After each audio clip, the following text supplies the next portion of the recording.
Hello composers and creators, it's Zach Heidi here back with another VST review. So today we're taking a look at the famous E electric piano.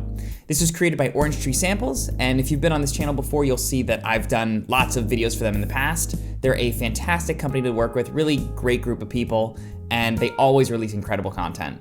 So for a little backstory on the piano, this electric piano is owned by George Mamalakis. He acquired this piano in 1985. The way they sampled this piano to get it as accurate as possible across the velocity layers was they created a custom rig that would perform these different velocities. They wanted to be so accurate to it that it was actually sampled over the course of a year. There's 18 velocity levels at 3 sample rates, and having played this thing through, it sounds incredibly accurate and consistent throughout the whole range. So before I even go into the user interface, let's actually just play it a little so you can hear what it sounds like out of the box.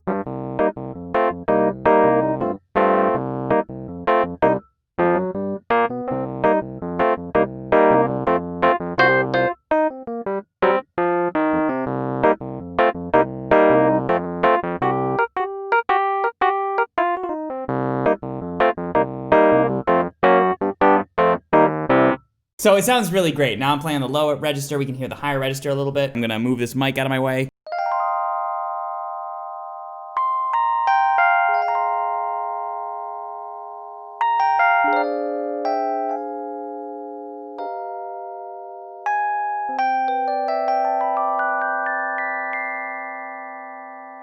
You hear there's a nice, beautiful sound. It has this nice authenticity, and there's no looping or anything involved to sustain these notes. So as I play them out, you'll really hear the full decay of the sound.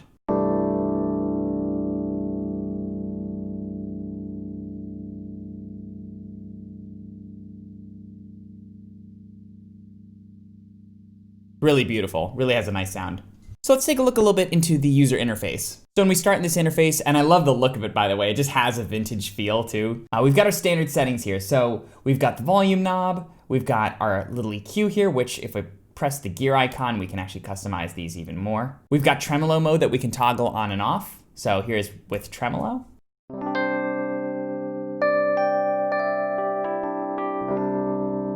We can control the speed and intensity. And then we also have some chorus settings here. I'll turn off the tremolo so you can hear that.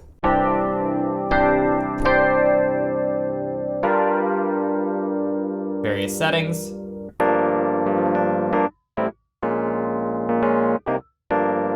One more.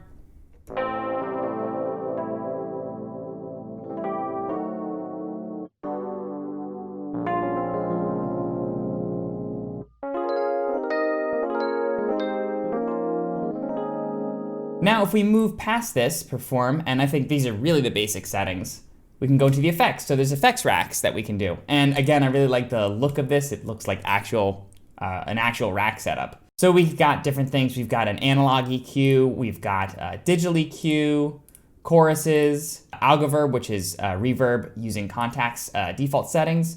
We've got a phaser, we've got an IR reverb, impulse response, with a couple different sampled versions in here. Got a compressor, delay, and lastly we have a gain, although I ran out of effects patches gain here. Now these will be programmed into the different snapshots, which are like the different presets that come with this. So we'll dig into these a little bit later.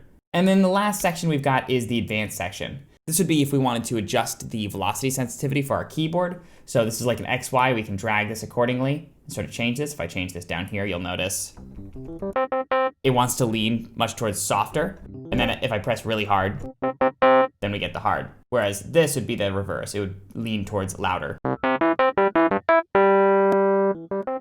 So you can kind of tweak that accordingly. Stretch tuning is a subtle feature that'll make the higher notes a little bit more sharp and the lower ones a little bit more flat. So if you hear this versus this, it's a very subtle difference, but it is pretty accurate to how a lot of these electric pianos sound. Then we have a split point where we can control if the sustain pedal is only operating on a certain side and what that register would be. We've got the note panning spread for a little extra stereo spread. Get the difference there. Then we've got our note release. So right now it's set to samples, meaning it's using the actual full sample release. That does use a little bit more CPU, but not too much. I'm on the lowest sample rate of Logic, and I'm not having really many clicks or pops at all, even with recording. The fade out version will just simply use an actual fade, and we can control what that would actually be. This one you can control the volume, so you can actually hear the as it releases. I'm personally a big fan of that. I love that sound. And then we have the CPU usage if we are working with something and we need to lower the CPU. And then the bell register we can turn on or off. So if you listen, we have the bell playing, kind of give it a little ting at the beginning of the notes. And if I turn this off, on, and off. And then the last thing we can do is we can actually pin some of these settings. This is a really, really clever feature they did. So if we were moving through the different snapshots or presets that they've gotten here, but we wanted to retain some of the elements such as like our velocity settings, we could actually do that by pressing the pin icon on whatever it is we want to maintain, whether it's the effects, the advanced settings, or the perform.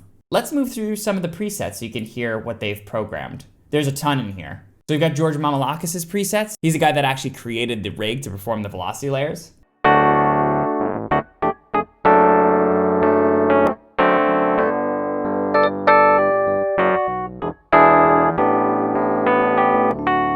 Nice, sounds great. I like the reverb settings on these. Kind of springy. And I love that when you play this, you can actually hear some of the like hiss and hum of a natural keyboard.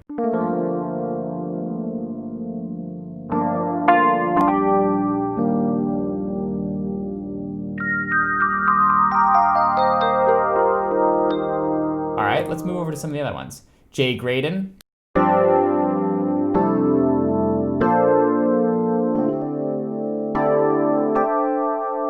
Nice.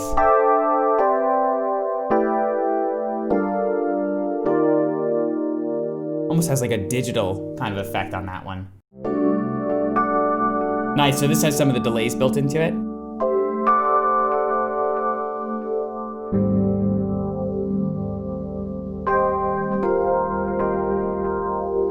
Nice, really cool. So you can get some nice customization in here.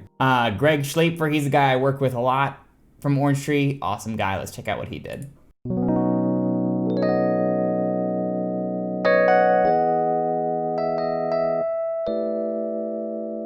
Oh yeah, super nice, lush.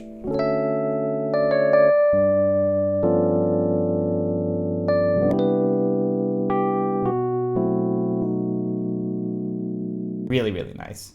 Check out the funky phaser here.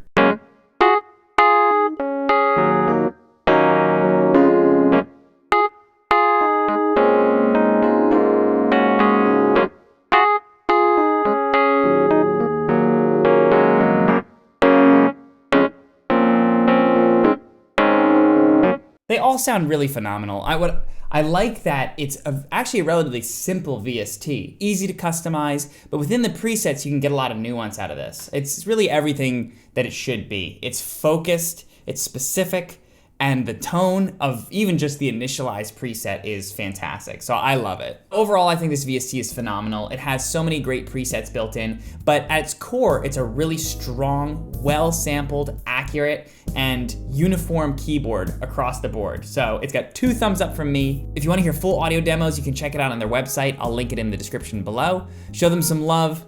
Show me some love. Leave me a like. Subscribe if you like more content like this. And I'll see you in the next video.